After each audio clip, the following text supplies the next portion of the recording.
Welcome to Squandering Resources. I'm Dalton, I'm Bino. and today we're going to talk about the beginner deck list that we've built for Kinnan in cEDH. So, Kinnan is a green and blue for a 2/2 legendary creature, human druid, and it says, whenever you tap a non-land permanent for mana, add 1 mana of any type that permanent produced. And it also has the ability 5 green blue. Look at the top 5 cards of your library. You may put a non-human creature on the battlefield and put the rest in the bottom of your library in a random order.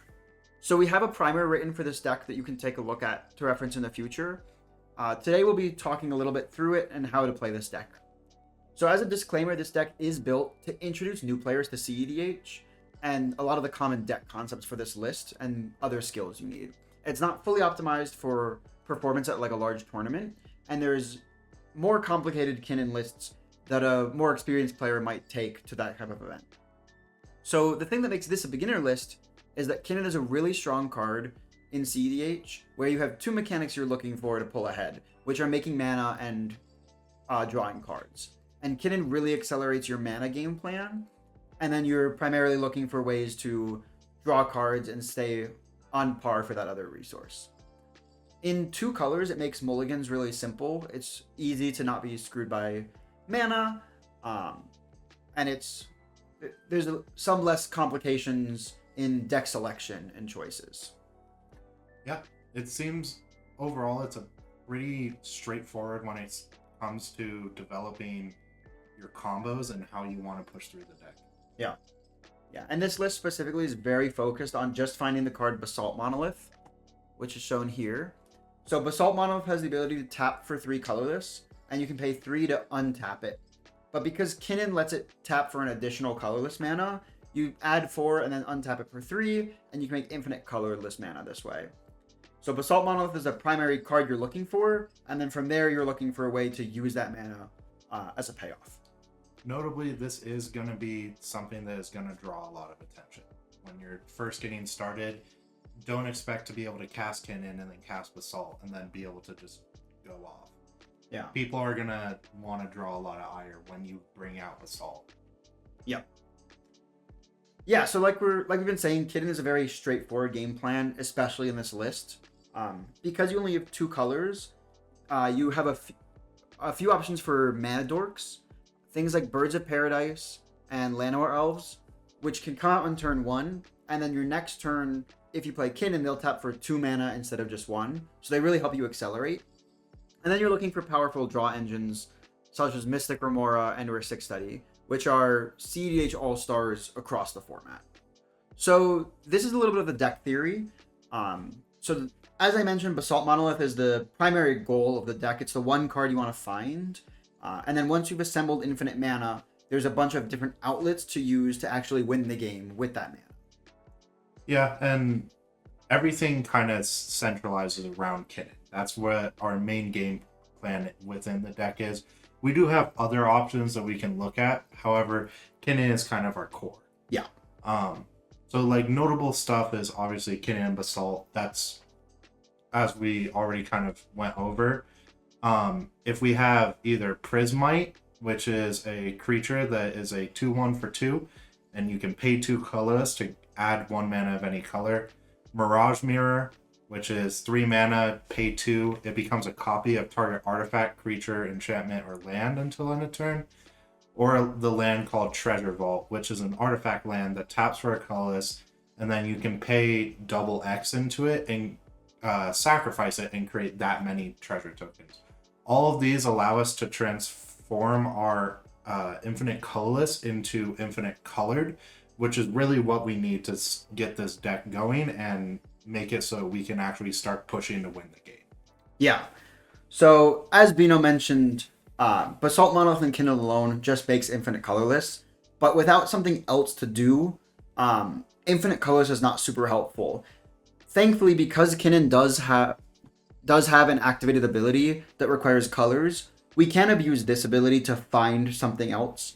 But to get those colors, we have these 3 cards. And so Prismite and Treasure Vault are pretty straightforward. You just need to be able to activate their abilities with the infinite colorless to make colored mana.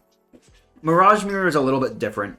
So for this one, you want to activate Mirage Mirror's ability, targeting something can tap for colored mana, and hold priority before that ability resolves to do the same thing targeting Basalt Monolith, and then continue holding priority, and you'll alternate making Mirage Mirror activations, switching between targeting a land and Basalt Monolith. And so the notable thing of why you have to hold priority and not let the abilities resolve is because once Mirage Mirror is something else, you can't use this ability until it stops being that at the end of the turn. So by layering these activations, once you make infinite alternating activations, at the top, you'll have it become a land, and you can tap it for a blue mana, for instance. Then you resolve the next activation, it becomes a Basalt Monolith. And you've already created infinite colorless, so you can use that infinite colorless to use the Basalt Monolith untap ability. So now you have a blue mana and still infinite colorless. Then you resolve it to become a land again, and you get a tap for another blue source, and continue this, making blue and green to tap it while it's a land that produces color, and untap it while it's a Basalt Monolith. And this helps filter infinite colorless mana into infinite colored mana. 100%. Something that should be noted as well is that when we say hold priority, it's this idea of you cast a spell and then you want to maintain your priority on the stack so that nobody else can respond. And that's something that's really key here. And also just remember that once you declare what Mirage Mirror finally comes in as, it is stuck like that for the rest of the game. Rest of the turn. Rest of the turn. Yeah. Sorry, the rest of the turn. So it's important to make sure that you have everything that you want from it before you declare your final, because otherwise you won't be able to do anything else. Yeah. So besides Basalt Monolith, there's some other options if your Basalt Monolith gets countered or exiled or you just never find it. So these are some other options to make infinite mana. So the first is Hullbreaker Horror. And Hullbreaker Horror is a 5 blue Kraken horror creature. It's a 7/8 with flash, and it can't be countered. And it has, whenever you cast a spell, you can do up to one of these. Either return a spell you don't control to its owner's hand, or return a non-land permanent to its owner's hand. So we're going to take advantage of this second ability, where whenever we cast a spell, we can bounce another spell, or another permanent. And so when you have mana positive rocks like Soul Ring or Mana Vault, where you pay 1, but when you tap it you get 2, or Vault, where you pay 1 and tap it get 3, you cast one of these and hold priority on the trigger targeting the other one and tap the other one for mana. So with Hullbreaker on the battlefield and a Soul Ring, for example, tap Soul Ring for 2 mana, use that mana to cast Mana Vault, and then put the Soul Ring back in your hand with Hullbreaker Horror. Then when the Mana Vault resolves, you can tap it for 3 and use one of that mana to cast Soul Ring, put the Mana Vault back in your hand. And you can continue to alternate this, and because you're making more mana than you're spending on the cards, you'll make infinite colorless mana. And you can do the same thing with stuff like Mox Opal or Mox Amber, where there's 0 mana and tap for one of certain colors. Notably, depending on how your math works out too, even stuff like an Arcane Signet, which costs 2 but taps for 1, with Kinnan on the battlefield, it taps for 2. So if you have Soul Ring and Arcane Signet, the total value of those 2 spells is 3 mana, but they tap for a total of 5 mana because of Kinnan. Otherwise, they wouldn't tap for enough mana to net as you go through the loop. Yeah. The important thing to note when it comes to our Hullbreaker loops is that whatever the mana cost of our 2 looped spells, whatever that adds up to, if we're making more mana from tapping those spells together, we create infinite from them. And that's the important thing to remember. So there's there's lots of different other options that we could potentially do with like talismans, and then also do it with like Simic Signet, where as long as we have like Soul Ring, we can pay a mana into the Simic Signet to create our 3 colors and then bounce it and then keep on going through the loop back and forth. Yeah. So once we have infinite mana, assuming it's colored mana, we can use Kinnan as an outlet. And what you can do here is put every non-human creature in your deck onto the battlefield by just continually activating Kinnan and churning through the entire deck. This alone doesn't win you the game. You also have a bunch of creatures on board, but one of those creatures will help you to win.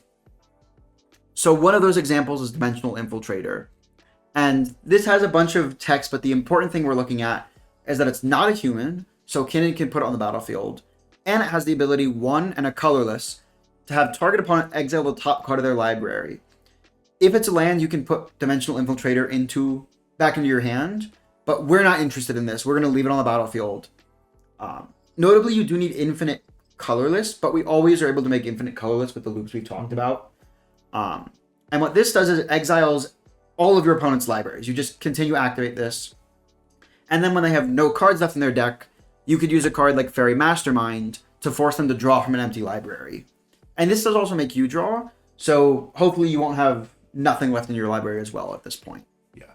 And it should be noted as well, even if we don't have Fairy Mastermind, if we just have the Dimensional plus Infinite Colorless, just exiling our opponent's libraries does make it so that as soon as we pass the turn, they only have a untap upkeep. Mm-hmm. As soon as they draw a card, they are losing. So it does give them a window of opportunity, but it is something if we don't have anything else and we can't win right in that moment by forcing them to draw a card, we can just pass it to the next player and, hopefully at that point have enough counters to stop whatever they might do and then win the game from there. Yeah. So that's one of the cards we can flip into. The most notable one is Thrasios. And Thrasios has the ability of 4 to scry 1 and then reveal the top card of your library. If it's a land, you put it on the battlefield tapped. Otherwise, you draw that card. So the benefit of this is that it only requires colorless mana. You don't need specifically colored mana. Which means that this is a great outlet with just Basalt Monolith. Same as Infiltrator. Now, this is one of the things, once you have the activations from Kinnan, you put this on the battlefield and draw everything. And you sometimes don't want to leave a couple of cards in your deck because maybe your win con is then playing the Infiltrator and making people draw with Mastermind. But one of the benefits of this one is that you get to draw all your counter spells and other pieces of interaction. So you get to protect everything. Generally, at the point, if you have Kinnan, Basalt Monolith, and Thrasios on the battlefield, it means that people don't have interaction left because they would have stopped your win already. Yeah. But sometimes that's not the case. Sometimes maybe you haven't turned on Mindbreak Trap, for example. So having the ability to counter things and continue to push with cards in hand is really nice for Thrasios. 100%. For me personally, in my deck, my entire goal with my Kinnan deck is find Thrasios as fast as possible and then activate Thrasios ability in time. So even for what can be considered as like the higher end for Kinnan, this is still our probably number 1 or number 2 game plan to win the game. Yeah. And Thrasios' ability is also just really good value for a deck that makes a lot of mana. Cool. There are other cEDH decks that play Thrasios in the command zone, and he's actually one of the strongest commanders, in my opinion, currently. And it's because of this ability to continue to gain card advantage. So just playing him and using your extra mana before you go to your turn is useful. Yeah. And so the last outlet here we have is Mastermind. And the important thing here, like I mentioned earlier, is it has 3 and a blue to make each player draw a card. So even if your opponents have a lot of cards in their deck, if you have infinite mana, you can make them draw their deck. You'll also draw along with this. And so in the deck, there are ways like Endurance to put cards back into your deck. There are some more complicated lines that you can take that we're not going to talk about here. But other versions of Kinnan will be playing those combos. Yeah. And if people are interested in learning those, we can do a more deep dive into how those combos work at a later time. Yeah. Okay, so the next section of the deck theory is finding your wins and the tutors that we have. So in the primer, we have a lot more details on each individual tutor that we're running. Today, we're just going to talk about the general idea for a lot of these and give a summary for groups of them. So the first 3 tutors are Tezzeret the Seeker, Drift of Phantasms, and Trophy Mage. And all 3 of these are primarily to find either Basalt Monolith, or once you have Basalt Monolith, to find something like Mirage Mirror as your outlet. Yeah, so Tezzeret is, in my opinion, my favorite out of the 3 of these.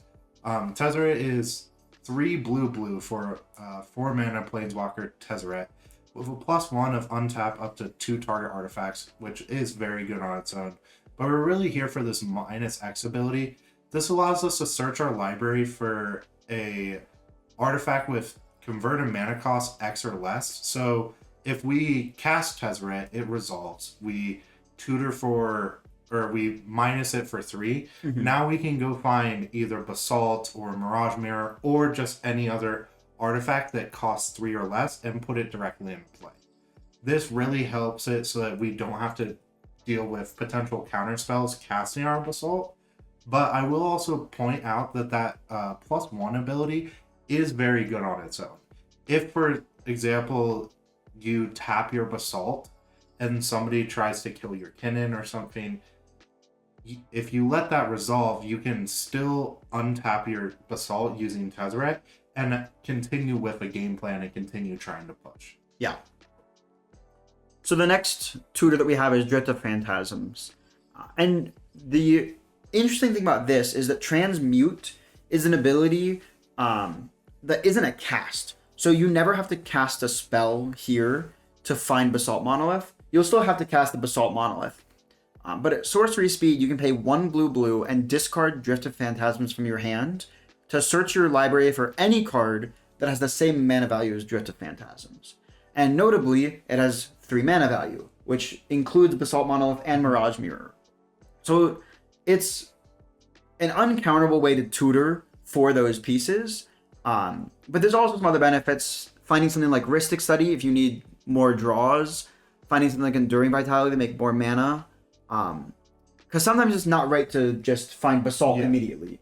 You want to play a longer game with Kinnan because it has the potential in the late game to grind. And if you just send everything immediately on a push, someone just might have one counter spell and that stops you and now you're out of the game. Yeah. The last tutor is Trophy Mage. This is 2 and a blue for a 2/2 human wizard.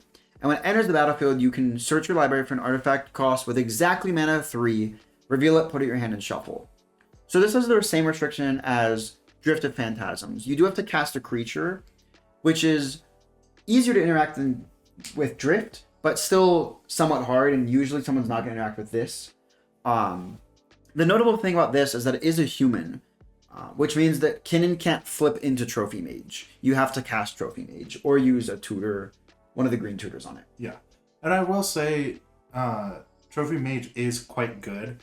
However, just always remember that the minute that you drop a Trophy Mage, or like using one of our other tutors like Cord or any of the other ones that we're going to go into, people know that you are tutoring for Basalt, which is tutored for Wit. So people are going to be on high alert, and that's something that we want to take note of while we're playing this deck as a new player.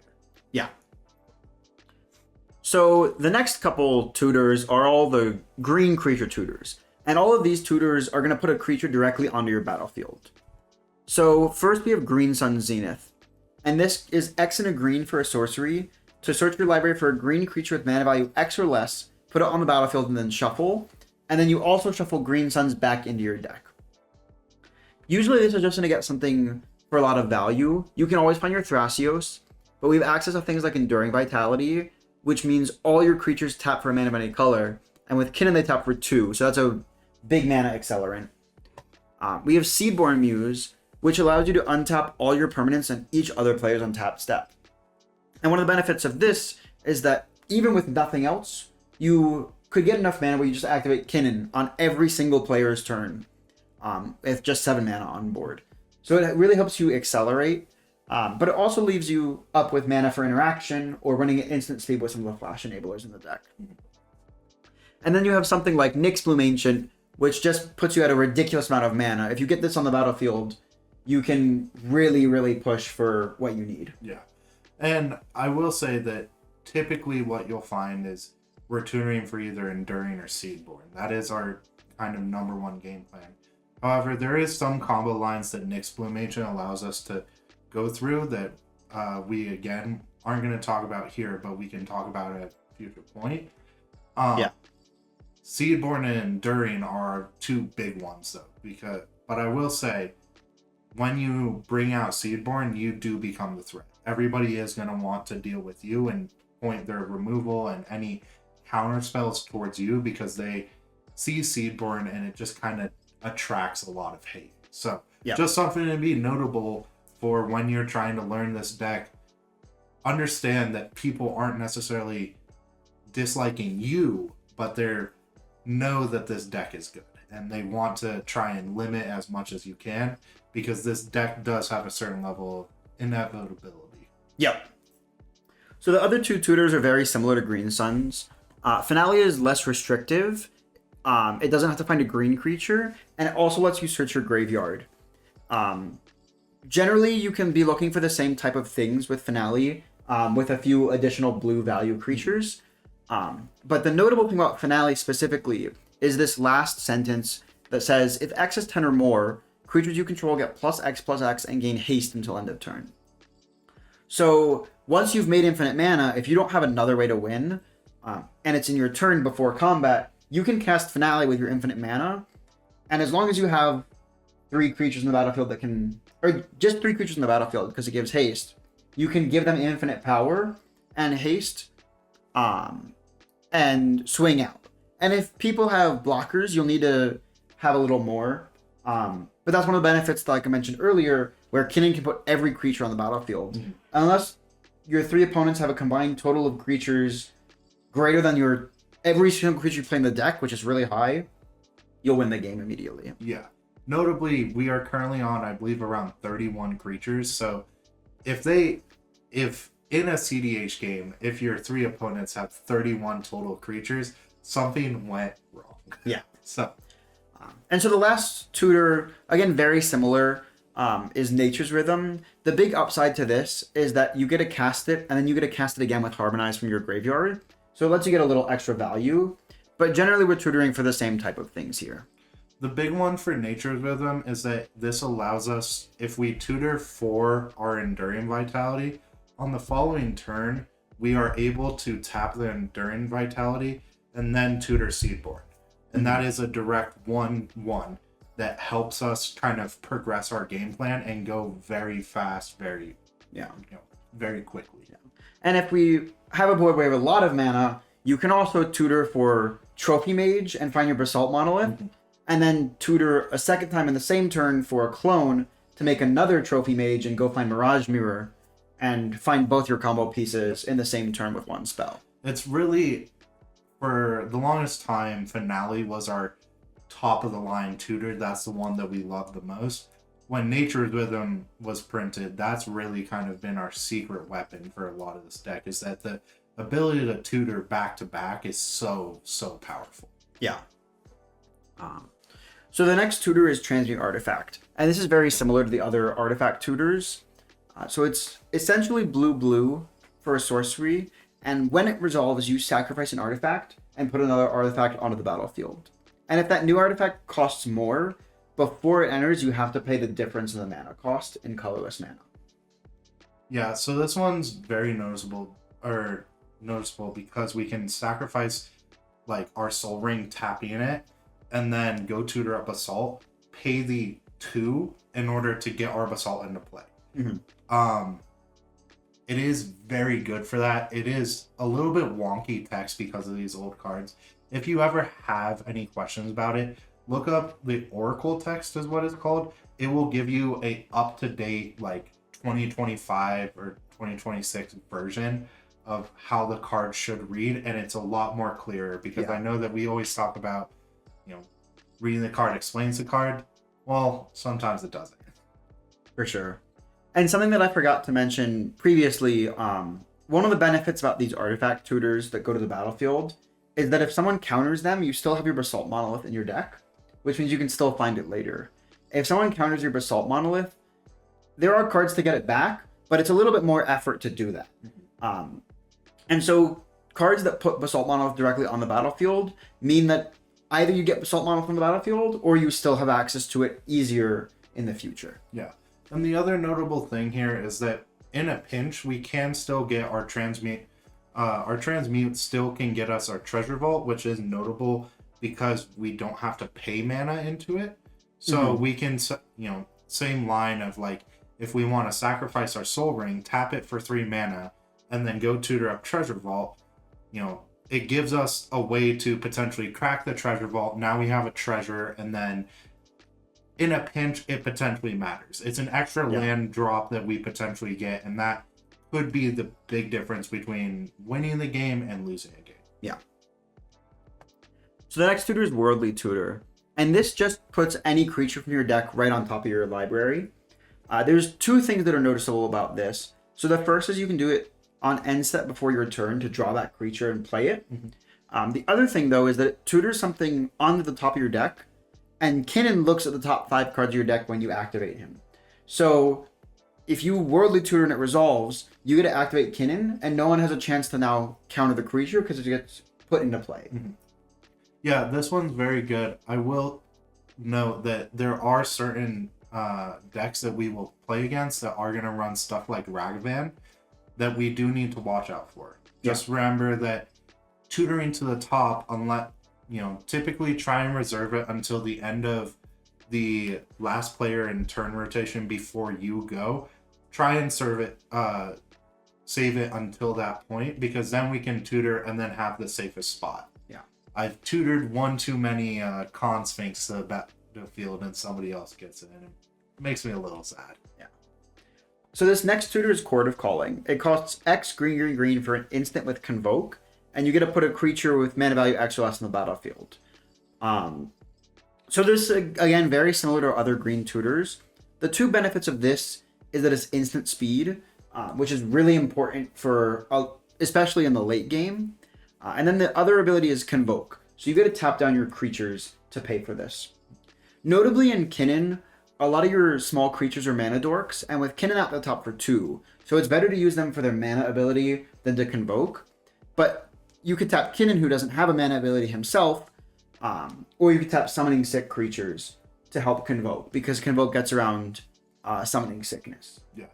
The Convoke, or Chord of Calling is just in general such a good card. It helps us in so many different ways, and the fact that it's at instant speed too really kind of excels it to the top. I mean, if we're looking back at a game you and I had recently, I could have courted at the end of a very large stack of counter spells and potentially gotten out my Valley Floodcaller or any of my other big creatures that could have helped me potentially change the course of the game and shift it back to mine. Yeah. So Whir Invention is almost identical to Chord of Calling, but for artifacts. For this one, you tap artifacts for the improvise instead of creatures for Convoke, and it puts an artifact on the battlefield. There's not much to add about this compared to our other tutors. It has the same upsides of Chord in tapping things down, and also being at instant speed, and putting an artifact directly on the battlefield. Which is especially important if you want to put Basalt Monolith on the battlefield at instant speed and try to win during someone else's turn. Yeah. I will note that this is our hardest to cast of all of our tutors. That blue is quite difficult. For sure. So we have 2 more tutors, and both of these are also mostly just looking for our combo pieces. The first is Scour for Scrap. This is 4 mana for an instant where you can choose one or both of its modes. And the first one just puts an artifact in your hand, but the second returns an artifact from the graveyard to your hand. So this is a good tutor to get Basalt Monolith back if you lost it. Mm-hmm. Other than that, we're looking for the same type of artifacts. And the last one is Moonsilver Key. So this has 1 tap, sacrifice it to search for an artifact card or with a mana ability or a basic land, reveal it, put it in your hand, and shuffle. So this does find Basalt Monolith. It finds any of the colored rocks. It doesn't actually find Mirage Mirror, even though it's listed here, so we'll edit that. Mm-hmm. But it also helps you find your basic lands. So you can find a forest or an island if you're short on lands, and you're really far behind and just need that little extra push for colors in the beginning. Yeah. Moonsilver Key has always been, since it was printed, it has been a pretty heavy mainstay in the deck for the majority of decks out there. However, it is pretty telegraphed. That is the one bad thing about this card. But there is something that, a turn 1 Kinnan and then turn 2 cast Soul Ring and then cast Moonsilver, crack the Moonsilver with the extra floating, it feels very good. You'll feel like you're on cloud nine. Yeah. So that's the general goal of the deck and the important things we want to call out. Next, we're just going to look through the entire list. And we'll skim through a lot of this, just covering some of the highlights. So we only have one Planeswalker, Tezzeret, that we talked about. For the creatures, we have a lot. So a lot of the lower end is just mana production in general. You can see that we do have our outlets in Infiltrator, Prismite, and Thrasios. If you have infinite mana, you also could cast Wan Shi Tong to draw a lot of cards. But you have to be careful. You should actually count your deck. We have things like clones, card advantage, some extra mana production up here as well. Interaction with endurance, or you could put cards back in your deck. And then these two are notable. So Flash is a very big thing in cEDH, especially right now in the meta. Yeah. And being able to play during other people's turns is a really beneficial thing because it opens up the windows that you have to play the game. And so both of these creatures can be played at instant speed, and then let you play other things at instant speed. And so you get a lot of value. Yeah. Valley Floodcaller is probably our more preferable in this moment. Valley Floodcaller really gives us the opportunity, especially with when we have birds or Mockingbird on field, allowing us to tap those for mana and then cast a spell off of Valley. That triggers Valley's second ability here of whenever you cast a non-creature spell, birds, frogs, otters, rats you control get +1/+1 and you untap them. This really accelerates how much mana that we can build in one turn. And, we're talking about pretty high-end level of Kinnan, but there is the potential just from this little combo on its own. If you have enough cards in hand, you can really start churning through your deck. Yeah, for sure. And then so for the top end, we have things like Seedborn Muse, which lets you just continue to get a lot of advantage with what you have on board. Unagi is a recent card that got printed, and this says whenever your opponent draws their second card each turn, you draw 2. So this helps you keep up with card advantage for opponents. We have Wandering Archaic, which is whenever an opponent casts an instant or sorcery, they can pay 2, and if you don't, you can copy that and choose new targets. Wandering Archaic, I do want to talk about for a second here. This is one of, in my opinions, the best cards in Kinnan. Giving us the ability of, if we can drop a early Wandering Archaic, it really allows us to start controlling the game a lot more, making it so that when people are, if somebody else is going for a win attempt, having the ability where they have to pay 2 extra mana when they might be super mana constricted, it really can make the difference between whether or not their attempt is good or not. And then for us as well, making it so that now every single one of our counter spells basically has backup. It really, it works in every single aspect. I will also note the backside of Wandering Archaic isn't necessarily the worst thing. I have found a few times where us casting it isn't the worst thing. So this allows us to look at the top 5 and then we reveal a land or an instant or sorcery from among them and put them into our hand, and then the rest goes to the bottom of our library. In a pinch, this can potentially get us an extra counter spell. It can get us a removal. If we, for example, if we have Infinite Colas, we can cast this and then hope that we can potentially get Treasure Vault or one of our other lands that potentially helps us push through, like Shifting Woodlands. And these are all different ways that this card, like I said, the front is already good, but the back still helps our game plan. Yeah. So then the rest of the top end, we have Consecrated Sphinx, which is another way to stay on par or even ahead of your opponent's drawing cards. We have Colossal Sky Turtle, which you actually never want to see on the battlefield.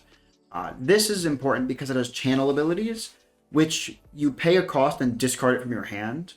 The important thing about this is that these are abilities of a creature card, not of a creature, which means you can channel for both of these abilities through silence effects, even Grand Abolisher, which stops abilities of creatures normally. because this is a card in your hand instead. Both of these modes are something that's relevant. If you have a lot of counter spells, but you can't counter Grand Abolisher, you get to channel this and put the Grand Abolisher back in someone's hand, and then counter the scary spell that was cast with that protection. Or we can use it to get something like Basalt Monolith back. And because they're instant speed abilities, they're really and hard to interact with, they can be very beneficial for our gameplay. Yeah, the only chance that these get interacted with is countering a triggered or activated ability, which there's next to never in cEDH. Yeah. So this is really, if we're looking at what is like the best thing that we can have in a moment or in a pinch, this covers all of it. Yeah. And the rest of the creatures here, so Hullbreaker Horror and Tidespout Tyrant actually function very similarly in that infinite mana loop. Something that's notable about Hullbreaker specifically, it has flash and can't be countered, so you can play on other people's turns and it's harder to interact with. And it can put their spells back in their hand when you cast anything. Tidespout, on the other hand, can bounce your opponent's lands. So one of the great things is if for some reason you have both of these in the battlefield, but not a way to directly win, or you need to get rid of things first, you can do your Hullbreaker loop, and every time you'll cast a spell, you'll trigger both of these. So the Hullbreaker Horror trigger can bounce one of your cards, and the Tidespout Tyrant trigger can bounce your opponent's card, and that includes their land. So you can get rid of all your opponent's permanents. Yeah. Tidespout is quite good, and to an extent, Hullbreaker Horror is the kind of new, better version, but still that ability to be able to bounce people's lands. There's a certain level of being able, you bounce everybody else's lands and all their permanents, and now you just say, hey, I'm gonna pass the turn. Here's a 60 cards in my hand, and all of them are counter spells. Anything that you do, I'm just gonna bounce it straight back. Yeah. So let's wrap up this game and move on to the next one. The majority of people are gonna be like, all right, the writing is on the wall, let's move on. Yeah. So the next category is sorceries, and all of these are tutors we talked about. We kind of try to keep low on sorceries because we can only act on our own turn with these, so it's better to be able to interact and do things at instant speed when we can. The instant package has a lot of interaction. Mostly this is things to counter other people's spells or remove the permanents that they've resolved. And then there's the couple tutors in here as well. And we also have crop rotation, which even if it just gets a land that taps for 2 like Ancient Tomb or Gaia's Cradle when you have 2 creatures, it can be a very beneficial accelerant for you. Yeah. Notable cards within here, an offer you can't refuse is quite good. It can counter your own instant, which does net you 2 treasures, which now is 4 mana. So you pay 1 and you get 4 back. That is something that you'll see at higher end level of play. Chain of Vapor also allows us to bounce all of our rocks that might be tapped and sack lands to continually bounce our rocks and then replay them. And then other big ones, Psych Rift, we all know it, we all love it. It's seen a little bit less play in a lot of other decks, but in Kinnan, 7 mana is so easy. Yeah. So it's super, super good for us to get that out. And then everything else is pretty good. Sink into Stupor is one that I want to point out that is quite good. The fact that it has the Hullbreaker Horror text of return target spell or non-land permanent an opponent controls, it is pretty big. Just having a single target removal for that is quite good. Bouncing somebody's Adnaz or peer into the, whatever it might be. But then also having the utility of now it's a land that taps for blue. That's huge as well. Yeah. So in the artifacts category, outside of the combo pieces with Basalt Monolith and Mirage Mirror and Moon Silver Key as a tutor, everything else is just mana to accelerate your game plan. And a lot of these cost 0 or 1, so they're really easy to get early. 0 especially lets you play Kinnan on turn 1, which can be really big. And they all tap for extra mana with Kinnan as well. So these are a really big benefit to the mana production in this deck. 100%. What we should be looking for, and we'll go over this when we start looking at mulligans for Kinnan as well, is that turn 1 Kinnans are kind of our bread and butter. Either turn 1 or turn 2 with a dork are really what we're looking for to be able to start a very fast, very good game plan. And all of these different rocks really allow us to excel fast. And that's what we're looking for. Mm-hmm. The last category before we hit lands is enchantments. And so 3 of these, Mystic Grimoire, Sylvan Library, and Ristic Study, are just great ways to continue card advantage. As I mentioned, card advantage is the one thing that Kinnan doesn't really provide in the command zone. Mm-hmm. He's really focused on the mana side of things. So having as much ability to draw cards in this deck as possible is great, because you already have all your mana, and so having mana and cards usually puts you in a really good position to win the game. 100%. And then Cryptolith Right is quite good as well. 1 in a green that gives all of our creatures they can tap, add 1 mana of any color. That now turns into tap, add 2 mana of any color. And then if we add in stuff like Badger Mole Cub, which is a creature that we absolutely adore, this now makes it so that now every single one of our creatures is tapping for 3 mana. That's insane. Yeah. So this deck really does something insane when it comes to mana. It's not unheard of for a Kinnan to go into turn 3, turn 4, untapping with 30 plus mana. Yeah. And that's kind of what draws a lot of people to playing Kinnan in cEDH. It's just the insane amount of mana that you get from it is just bonkers. Yeah. And then for the lands, I won't talk much here about these. The notable things that we have are Boseiju and Otawara, which both have relevant channel abilities. Mm-hmm. So again, those work through silence effects, especially Grand Abolisher, which is the hardest to interact through, but they also just function as lands. And then Mistrise Village, which can make a spell uncounterable when you have extra mana, and a lot of times we do. Yeah. Shifting Woodlands is the other one that we typically draw notice to. The second ability here of pay 2, green, it becomes a copy of any permanent in our graveyard, and then we just have to have Delirium in order for that to be the case. It really is so good. You know, there's even to the point of just like a turn 1 or 2 shifting, you know, it might hurt you to begin with, but by the time you get to turn 3 or turn 4, let's say that your Basalt has been countered and now it's in your graveyard. Well, now we can just activate our shifting. It's not a tap ability. So now we just have a uncounterable Basalt that then we allow to go through our loop. It really does so much for this deck. There's even the point where, it doesn't even have to be your turn when you activate Shifting Woodlands. Yeah. So like, if we have Con Sphinx in graveyard and somebody is storming off and drawing 1,000 cards, we can activate Shifting Woodland. It becomes a Con Sphinx, and now we're also drawing 1,000 cards. Yeah. It really is so versatile for what it is. It's another one of those kind of secret tech pieces that Kinnan has. Yeah.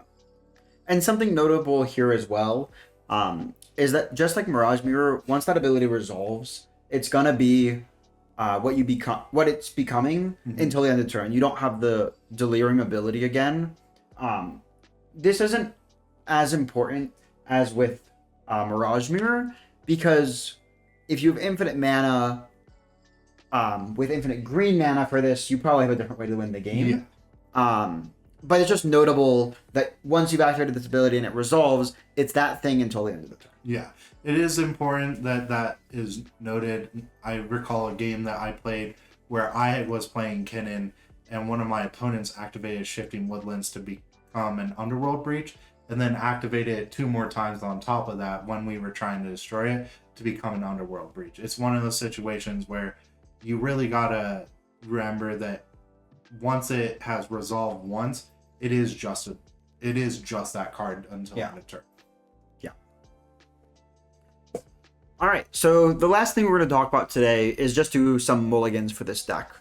So this first hand we have, and this is one that I looked at before and is a playable hand, but we will go through different types of hands and why we might not keep something.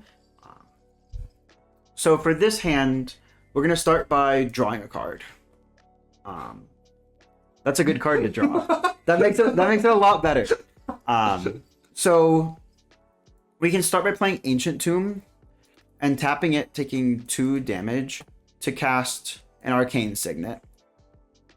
And then we can tap Arcane Signet for a blue and exile Elvish Spirit Guide from our hand to cast Kinnan. So as Bino was saying, we're now at a point where we have a turn 1 Kinnan. That's a very strong play in this deck. But after playing Kinnan, we get to play Mox Amber for free, which taps for 2 mana immediately. And we can also play Chrome Mox to put Worldly Tutor underneath it, or Transmute Artifact.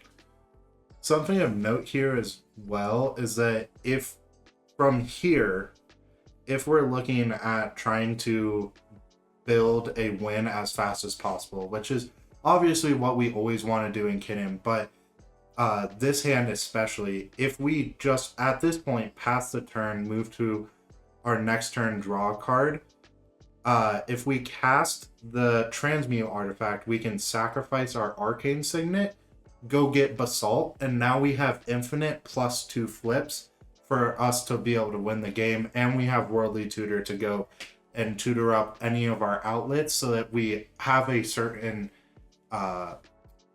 exact finisher and know that we are going to win the game. And turn 2 winning Kinnan is unheard of. It is the bread and, this is what dreams are made of. So this is a truly amazing hand for that. So I really like what we got here. Yeah. Hopefully the rest of them are like this as well. Yeah. So, as I said, there's a lot of things we can do to push. Right now, I don't think we have the mana to Worldly Tutor for Trophy Mage and untap with the mana to play everything.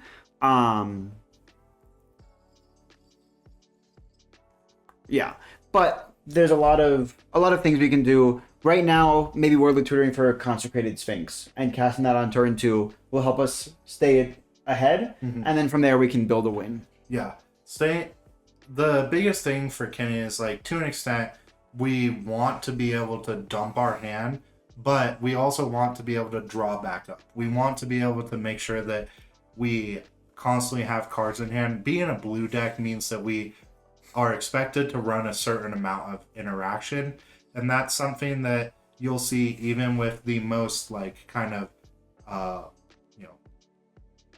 pedal to metal full throttle decks, is they're still running 5 to 6 counter spells because they want to make sure that they at least can protect their own win, but in a pinch also stop somebody else. But we have so much interaction that Con Sphinx is a great option here. And I will say, now that I'm recounting my mana, I think I did the math wrong here as well. Oh god. So on end step, before we go into our second turn, we can tap this for double green and cast Worldly Tutor. And find Trophy Mage. Okay. Put it on top. So this will go on top, and then we'll head into our next turn. And we can play the Shifting Woodland. It'll enter tapped, so it doesn't really matter here. But we can tap Arcane Signet for 2 blue and cast Transmute Artifact and sacrifice Arcane Signet. And then we get to go find Basalt Monolith and put it onto the battlefield. And we'll pay 1 from Ancient Tomb for the difference in cost from 2 up to 3. So we have this 1 mana floating, but that won't matter because now we can present Infinite Colorless. We can tap this for 4 and untap it for 3 and continue doing this to make Infinite Colorless mana. And then we'll tap this for blue, thanks to Kinnan, and cast the Trophy Mage. Yeah. And now when this enters, we can go find Mirage Mirror and do the Mirage Mirror loop. And so, notably here, we can't win the game with what we have on board alone. We need someone else to have a blue source. Because if it ever becomes a copy of Mox Amber, it's a legendary artifact and we'll have to sacrifice the original. So later Mox Ambers will...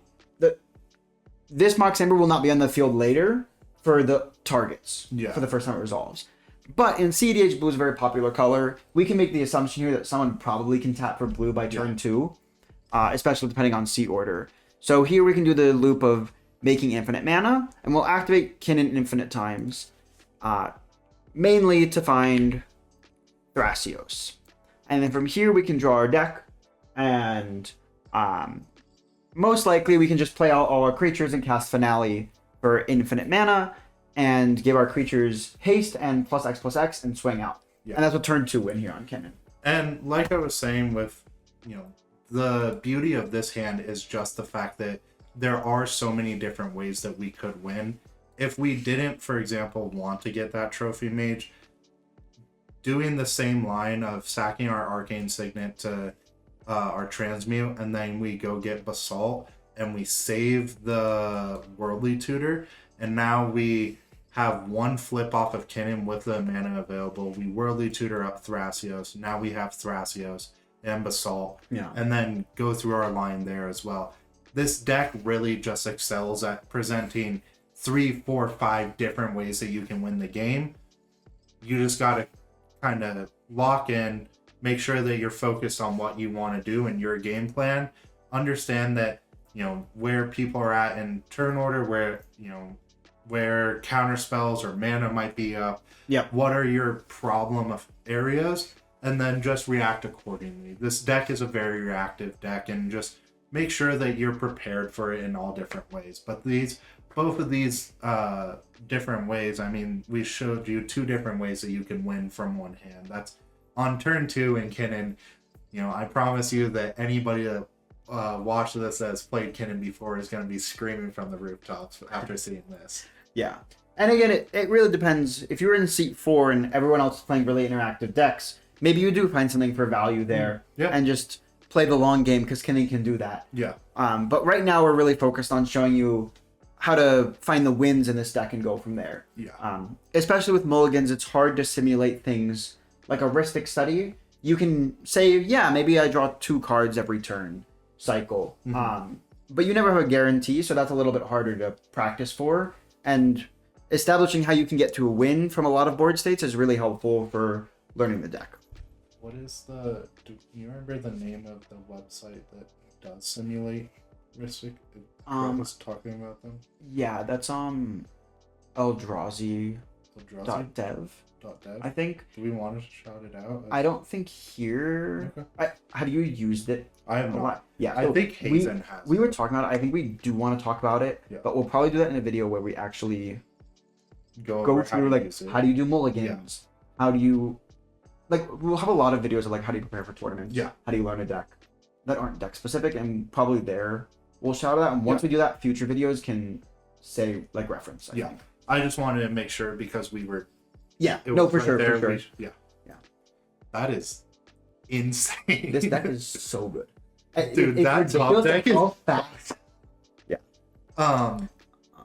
That's insane. Okay, so we'll get into a few more mulligans and hopefully see some worse hands so you know what you shouldn't be looking for. Okay, so this is a great example, in my opinion, of something I wouldn't keep, especially on the first 7 I'm looking at. So this hand has 2 lands, 2 mana rocks, a mana dork, and then 2 pieces of interaction that aren't necessarily the best. Veil of Summer is good for protecting your stuff, but doesn't stop someone else. Chain of Vapor is great in some situations, but especially in the early game, it doesn't necessarily stop some decks. Yeah. So this hand makes mana, but it doesn't really do anything with that mana, and it doesn't really interact with turbo decks either. Yeah. So for a first 7, I would look for something else. Yeah, I will say that, to an extent, this is not a bad hand by any means. We're still looking at, if we're not in seat 1, as long as somebody has a green source, we can tap the exotic, cast Llanowar Elves, and then Chrome Mox imprinting, probably this Chain of Vapor, and then go for a turn 2 Kinnan with, now we have 4/5, and then and you can tap this Chrome Mox for Soul in turn 1 too. So it's you have a lot of mana. It is a lot of mana. However, these are what we call trap hands in Kinnan. These are hands where you have all of it in the world. You have all the mana. However, you have no way of kind of being able to continue pushing yourself to a victory. Yeah. And that's the thing, is that, this is why we want stuff like card draw, stuff like our Rhystic Study or our Con Sphinx or our Nagi or Fairy Mastermind. Any of that helps push our game plan, allows us to draw more cards and push further and further into the late game. Yeah. And like something that's notable about why there's a trap hand. So we can do this turn 1, and then turn 2, we can play Otawara, cast Kinnan, and then have 1, 2, 3, 4, 5, 6, 7. Which means we can activate Kinnan here. And if we're really lucky, like maybe we hit Consecrated Sphinx. But this hand is completely relying on the ability to get lucky and those 5 out of 90 cards in our deck. Yeah. And all the top end isn't going to help us necessarily either. So a Nyxbloom Ancient here means we can flip deeper, but for this next turn cycle, it's not going to do anything. Versus specifically like Con Sphinx or Unagi, those are what we want to get lucky off of. And sometimes, like if this was a hand that we could do this with 4 cards in hand, that'd be enough. Like, oh yeah, we'd be fine with that. But on a 7, I wouldn't keep this. Just playing it out. 100%. If we do flip it here,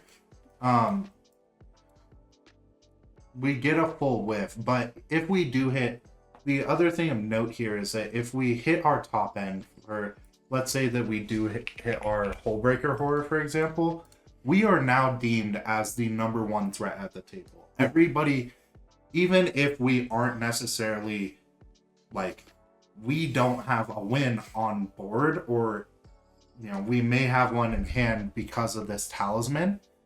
But the thing is here is that as if we hit the wrong creature off of our flip, now everybody just sees us as the problem, and they want to kill us as fast as possible. And that's the one thing that we really aren't good at, is that Kinnan needs to survive for as long as possible for us to, we're not going to get a lot of turn 2, turn 3 wins.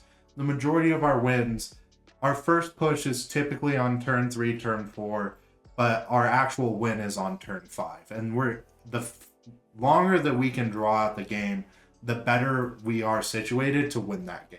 Yeah. So let's look at a few more hands. So this is a very similar hand to that last one. We just have a lot of mana production. We can protect our Kinnan, we can counter a spell, but not much really going on. So going off of our last hand, which we played out but we said we wouldn't keep, this would be a second 7. So our next mulligan is looking at 6.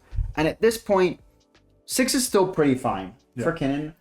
5 is okay, and that's where 5 for a lot of decks is where you start getting to that point of you have to be a little more cognizant of maybe what you want to keep, and you'll be a little more flexible. But 5 is still very feasible for a lot of decks. Totally. In my opinion, once you hit 4, that's when you might just be keeping land, and something good to play on 2. And then the last card is just whatever works for the other 4. So we're looking at 6 here. So in my opinion, this is an okay hand. We do get to play Mystic Remora. That depends on the seat order. And sometimes if there's a lot of other slow decks at the table, just playing out Mystic Remora and continuing to pay for it, rely on cards, is pretty good. Yeah, I would say that if we kept this hand, we're probably going to pitch this Exotic Orchard here. Turn 1, Mystic Remora is quite good. And then turn 2, we're looking at Ancient Tomb into a Moonsilver Key. So we can assume in the first turn cycle, we'll draw 2 cards here. And then on the next turn, so on Mox Field, it's a little bit different. If you hit next turn, it'll untap. You have to decide to pay before you draw this card. I think notably, we would probably play Mana Confluence instead of Otawara. Sure. Yeah. Sure. We can play Ancient Tomb and Moonsilver Key, which does make us look like a threat. Maybe we don't want to play that in some situations. We're not doing much right now, and so just having the Moonsilver Key on the board is usually not too big of a deal when we don't have anything else going on. Yeah. Something that we should point out with Kinnan is like this is a very vocal deck. Make sure and like understand that when you pick up this deck, people know the deck. People understand how powerful it is, and it is egregiously powerful. If we're looking at meta results, we're probably looking at the second best. Some might even say the best deck in the format. Yeah. So people know that it is powerful. There is a certain level of politicking that needs to come with this deck, and just make sure that you are prepared to potentially do that. People are gonna talk to you. They're gonna want to hear what your thoughts on different interaction points are. Just make sure you are prepped for that personally before you pick up the deck for the first time and are kind of new, kind of don't know what you're doing. For sure. And a lot of that is because we play a lot of interaction. Oh yeah. As you can see, right now this fish has drawn us a lot of interaction. So we have 3 counter spells in hand, which isn't the best for us pushing for a win or anything, but it's not awful. Helps us continue to play the game, keep paying for fish until we can find a window to push. Yeah, so that's all the mulligans I think we'll do for today. Hopefully this is helpful as a beginner intro to Kinnan. As Bino mentioned earlier, so Kinnan is arguably either the best or second best deck in the cEDH tournament meta right now. Obviously, based on my disclaimer earlier, that list there is pretty different from what we've shown here, but this shows the basics of what the deck is trying to do. And hopefully it means that if you're interested in this type of archetype, you can pick it up and be get into cEDH with an easier deck to learn some of the mechanics. Yeah. I think that something that should be noted as well is that this deck could probably also perform decently well at a tournament. Yeah. Kinnan as its own, if you were to go look at the meta share for Kinnan, we're looking at about like 25 to 27%, I believe. That was what I checked last. I think that you could consistently expect that Kinnan will be at a tournament and be able to place at some point in the tournament. So, all I would say is that if you're looking at getting into cEDH and especially tournament EDH, consider Kinnan. It really does offer all of the best things for what it is, and it really is quite forgiving when it comes down to things. It really helps you learn the game, understand the different mechanics, understand different interaction points, and who you're gonna potentially face, and it just teaches you so much about the game as it is. And that really is just why I personally continue to play it. It's just so much fun. Yeah, for sure. So we'll have this deck list in the description of the video. And in addition, on the primer, we'll have a link to the video so that it's really easy to go back and review our content, maybe after you've taken a few stabs at the deck after watching this for the first time through. 100%. So hope this was helpful. Thanks for joining us. Yeah. Cheers from SQR.